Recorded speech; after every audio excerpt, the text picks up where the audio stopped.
The National Disaster Response Force rescued 2 power staff in Maharashtra. The 2 workers were found hanging by safety belts on power cables. They menacingly hung over the Surya River, which flowed heavily below them in Manor at Palghar. The 2 men were reportedly restoring the power supply in the area and had unsuccessfully attempted to reach the other side.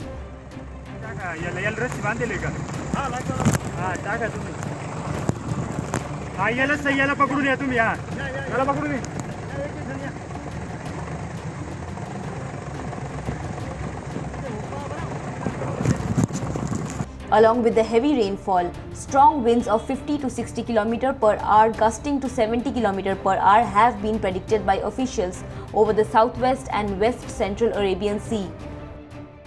Maharashtra continues to suffer badly due to the extensive rainfall.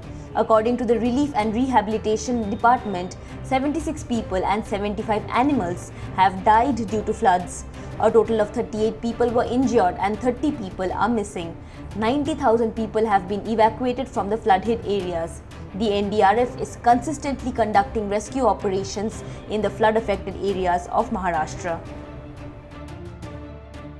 Subscribe to Oneindia channel and never miss an update.